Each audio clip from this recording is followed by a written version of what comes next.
Thank you so much. Very difficult to follow those three presentations. Just three brief reflection, and then I want to invite a few speakers for their interventions. First, from the from the latter to the former. Thank you, Fona. That's the most heavily trafficked border in the northern hemisphere. The wound that separates Mexico and the United States. Just a note to remember, it was the Bracero program that began the largest flow in United States history, and today the U.S. has 4 times more immigrants than the second largest country of immigration, Germany. So that brings us to the topic of politics, which is an issue, I think, as both Carola and Mary suggested, we need to more systematically address. But it was the guest worker program, the Bracero program, that created the largest migration flow into the history of the United States. Immigrants are not workers. Bracero means arm. Immigrants are human beings. You can't have immigrants without their children, the topic of Carola's presentation. Because I've been in the field of immigration for something like 4 decades now, Mary and I share this in common. We were graduate students at Berkeley together, actually. And that is, what is new is often not true. And what is true is often not new. So, first, a kind of a reflection, and then I want to invite some of the speakers. And this is a question for our colleagues. The largest flows of migration today are not from the south to the north. They're south-south pattern. So in the north, at least in the United States, and again, this is a country that has 4 times more immigrants than any other country, international. We love immigrants looking backwards. It's all very photoshopped and it's wonderful. Our Irish ancestors, our Italian ancestors, our Chinese ancestors, everything is beautiful looking backward. In the here and now, there's always been panic. Political panic, demographic panic, economic panic, cultural panic. 150 years ago, the panic was over the Eastern European Jews and the Catholics from Ireland and Italy. They're never going to assimilate. They're never going to. Fast forward, until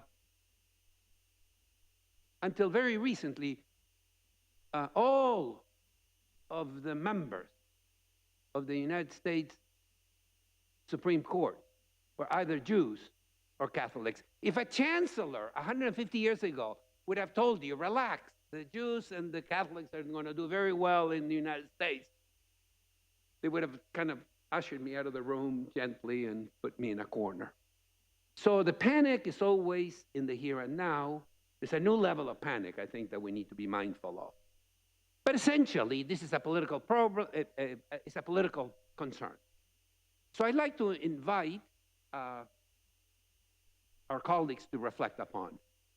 We have with us the president of the University of Massachusetts system, who is a highly regarded United States congressman, to help us, at least in the United States case, think about the issue of the politics of immigration, because this is now will define the next election in the United States.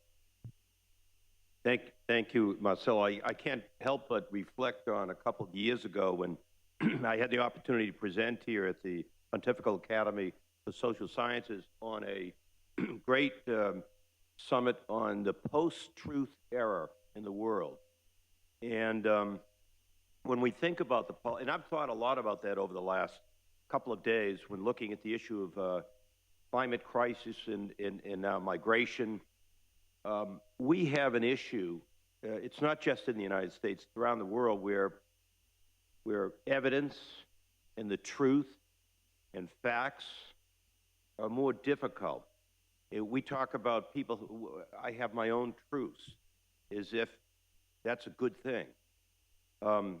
So I've thought a lot about that. And Marcelo, what you just articulated, in my family, my grandparents immigrated from Ireland, as you say, and immigration was a great thing. The challenge for us, I think, is to move us into a direction where we get back to truths. That truths are self-evident, but they're based on facts and science, and our politics aren't going to work until we get there. I reflected on the governor of Massachusetts, Maura Healey, who had great comments here in the opening session, and talked about young people, and that's where the answer is. We have to get to truth. We need to have a society that holds people accountable for what's true and what isn't, for what the facts are, for what the facts are not. And lying should be something that is punishable in some way by a society. And we need to do more of that in the United States.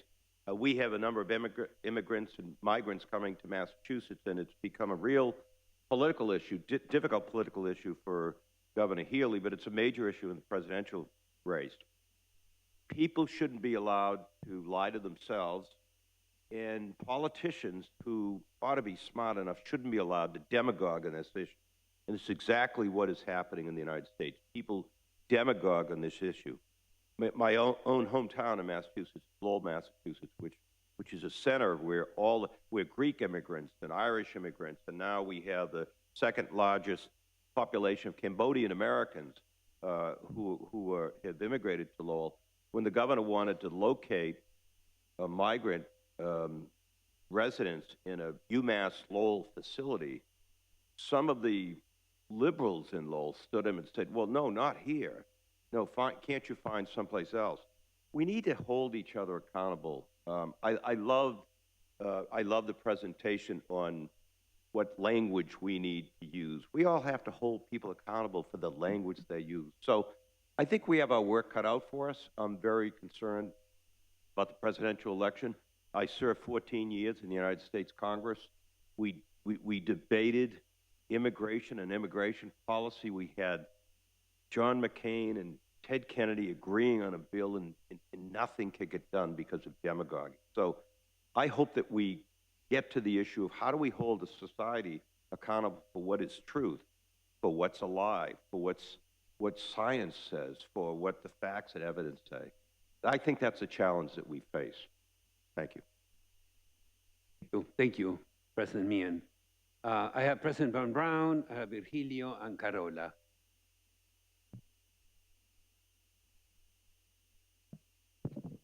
Yeah, thank you. Thank you for these very important presentations and your analyses. And I want to add from a natural science perspective an aspect which must deeply worry us.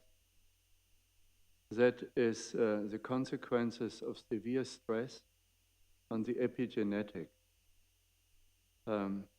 I say so because that was not mentioned in your presentation. What's happening there in the context of severe famine stress migration stress with children. The science in that field has progressed in the last 5 years very fast. The consequence of severe stress through epigenetics is it's passed on intergenerationally. So curing the migration problem with treating the current severe problems, integrating stressed migrants, is not covering the full consequences, because 2 or 3 generations on, these epigenetic consequences, they are not DNA changes, they are consequences for switching on and off genes, are showing themselves in severe consequences of neuropsychology, etc. We know that from science, not only in animal models, but in intergenerational analyses of the famine stress of the Dutch population and the German populations after 45, 46, and there is more. So I think we need to bring this consequence into the equation. The suffering of people who are second and third generation out of severe stress situations needs to be part of the equation. I wonder if eco-stress is not part of the story. It may not be scientifically proven so far, but that would be a hypothesis which we should put on our science agenda. Thank you, President von Braun, Virgilio, and then Carola. Well, thank you for 3 fantastic and very compelling presentations. Thank you so much. I'd like to make a connection between what you've presented today and Pope Francis' speech yesterday about an ecological debt and the figure of 80% of emissions coming from the developed world. And the question is how to pay for this debt. And your presentations make me think that the best way of paying this debt is through investment in children and migration, right? I mean, you gave all the evidence for that. And let me share you a thought. I think Fauna's sanctuaries are fantastic. But what would be your thought on having sanctuaries in the source of migration? Carola spoke about this migration, what was the word that you used? Eco-migration that are associated disasters and vulnerability and so on. Shouldn't we invest in resilience in those areas so that they could adapt to climate change, which is a case of climate injustice because they haven't created a problem, but they're suffering from the problem. And that just make me remember a personal testimony. When I was a young student, I traveled throughout the world backpacking, and I went to Paris and Germany. And at that time, migration from Portugal was a big problem. And what happened 50 years later? As a result of investment in infrastructure and development in Portugal, there is 0 migration from Portugal. Actually, the opposite. Portugal received people from those countries. So shouldn't the U.S. think of having a similar approach to Central America? Invest heavily, tens of billions of dollars in sustainable development of Central America so that we could build resilience and avoid the tragedy of children that you so well spoke about. Thank you, Virgilio. Exactly the same is the case for Spain and France. And Virgilio well-planned migration resulted in the mayor of Paris, the child of Spanish immigrants in France. Carola, you're next, then Andy, then David, and then Sunita, and Mary.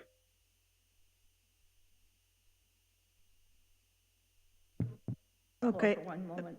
I just wanted to respond quickly to say that Mexico now has below replacement fertility and labor shortages.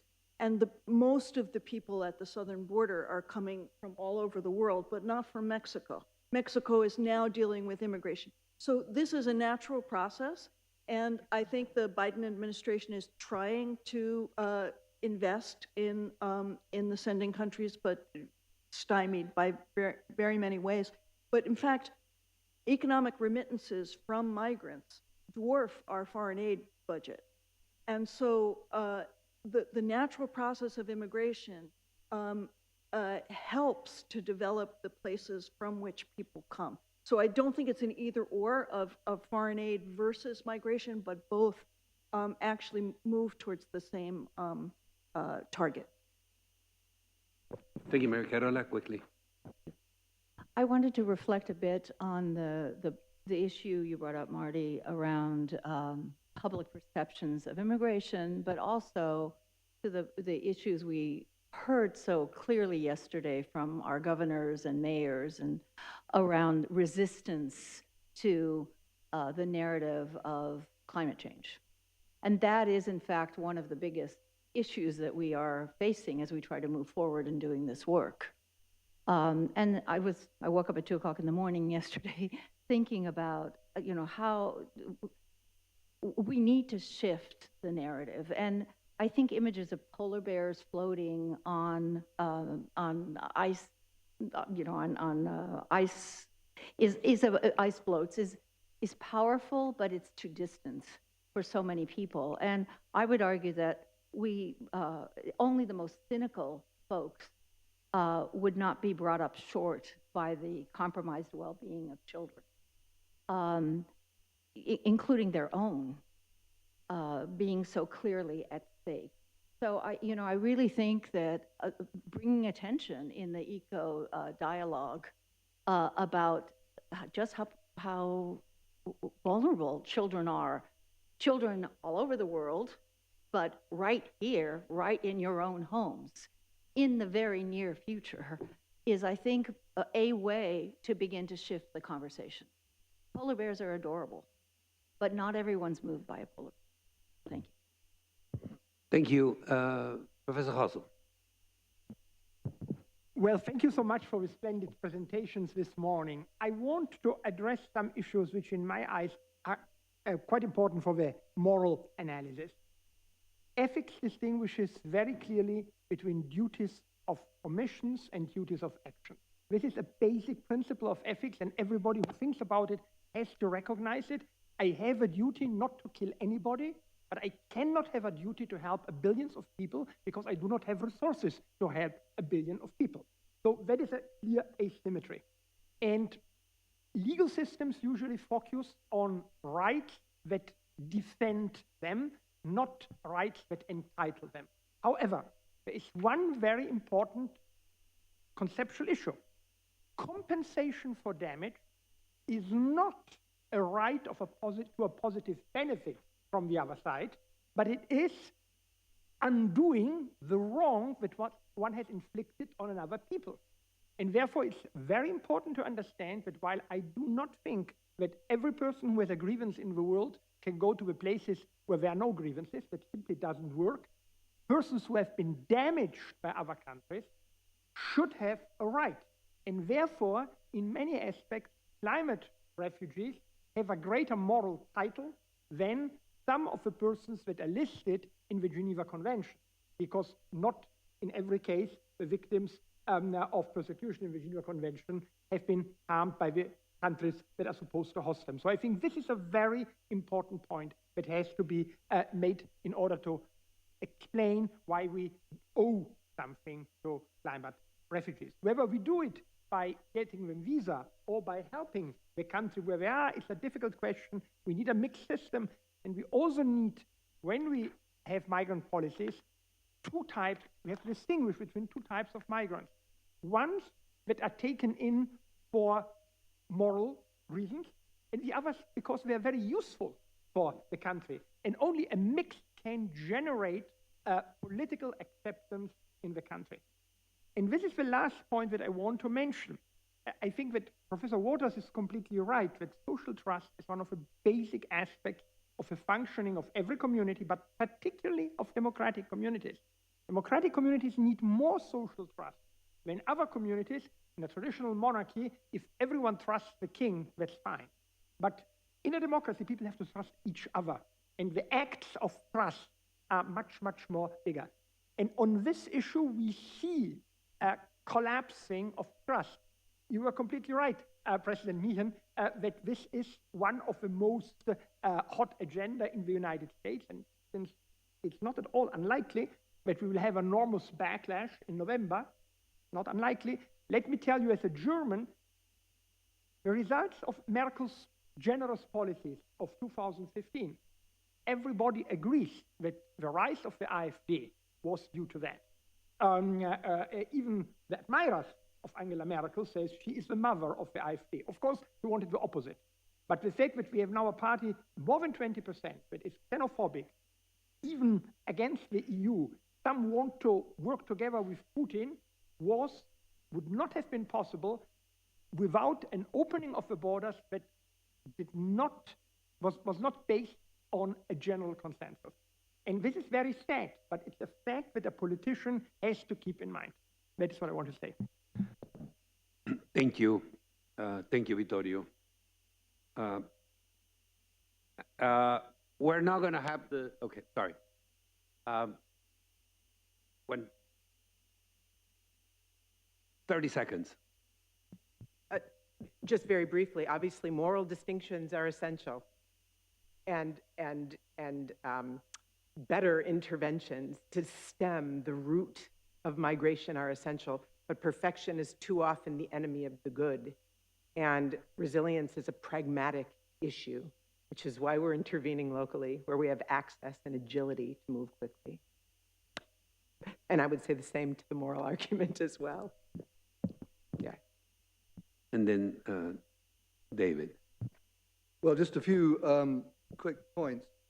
Firstly, I very much appreciated the focus on children, but also wanted to make the point that we need to consider also the effects on the mother and the fetus. And some work that we've been doing with our colleagues in West Africa shows that with pregnant women, subsistence farmers who have to work because they have to feed their family, you can show the effects of extreme heat exposure on the fetus, on the fetal heart rate, possibly epigenetics, we don't know yet. But this is having profound effects on pregnancy outcomes, no doubt. There's already good evidence that it increases the risk of premature labor, increases the risk of stillbirth. And so this impact on children starts well before they're born. And we need to take that into account in any adaptation strategies that we're proposing. So that's an urgent priority. The second point I wanted to make was about the importance of understanding the mechanism by which climate change is impacting on migration.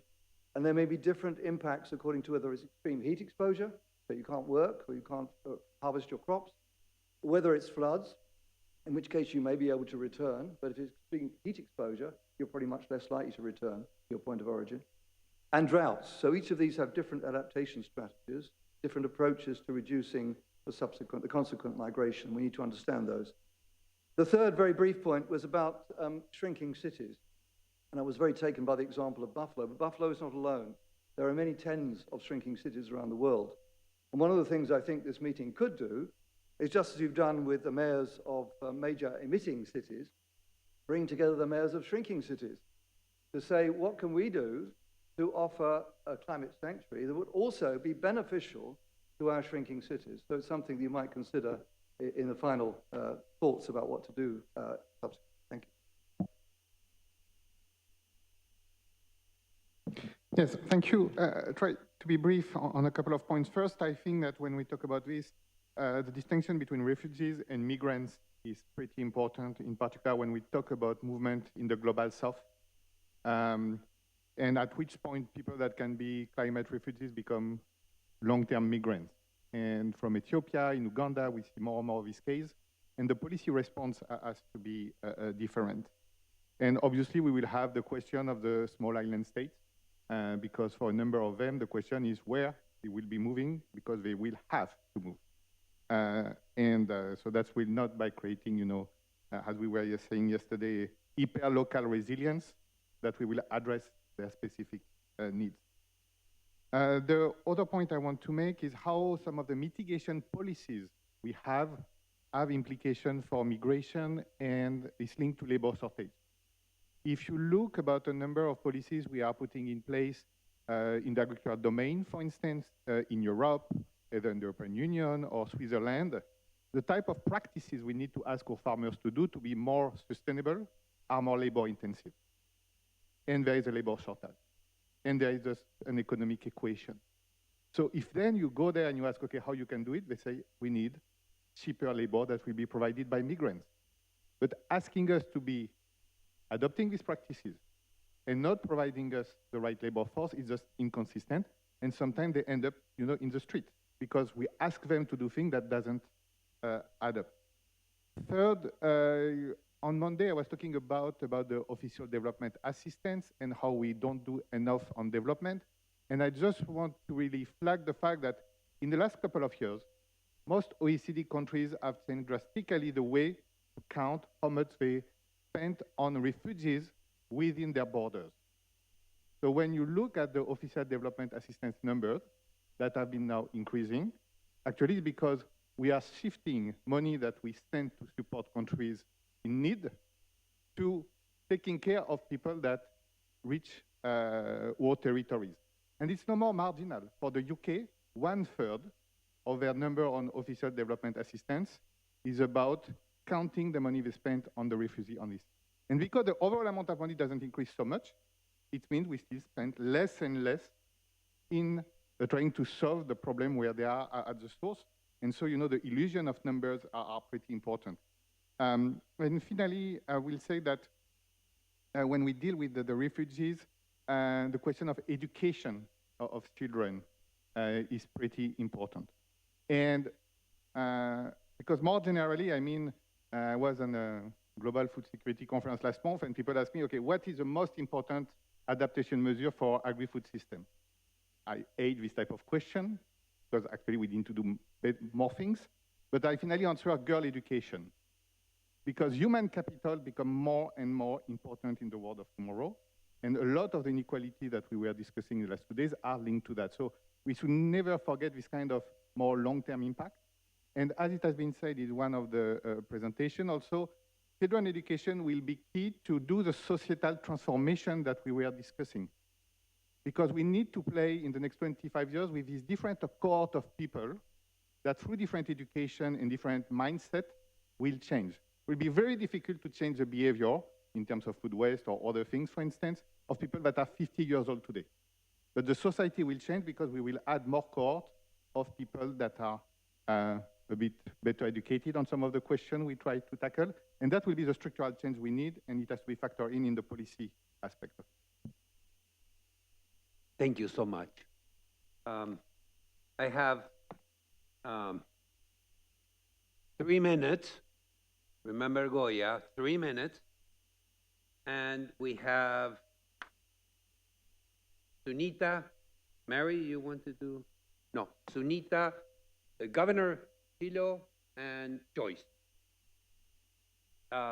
So 1 minute each. Sunita, 1 minute.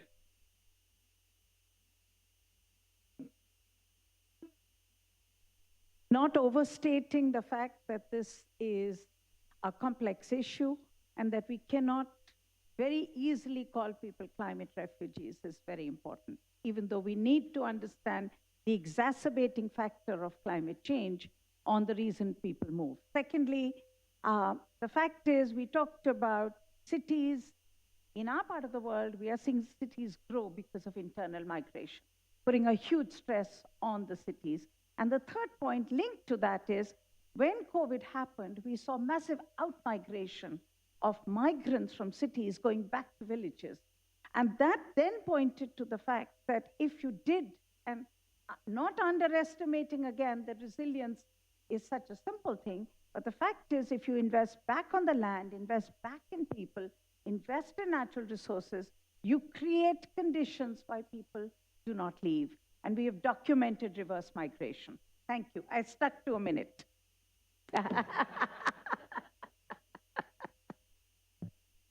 Governor.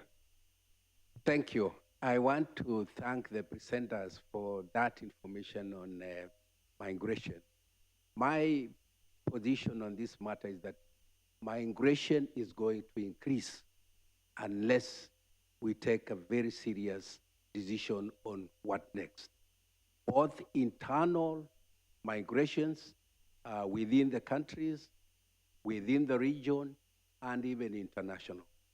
And that's the reason why we continue to say that for those countries in the global south who are suffering the brunt of climate change, which is not their own creation, we should be able to support them to be resilient so that there is no need for them to move. But as long as we continue to deny and hope that, something miraculous will happen, the only miraculous thing that's going to happen is this migration, and you are not going to stop it. So I think we need to we have a moral responsibility to look at this matter and see how best we deal with it. And I can tell you, migration is going to increase unless we make a very calculated move to support those who are aggrieved. Thank you, Governor.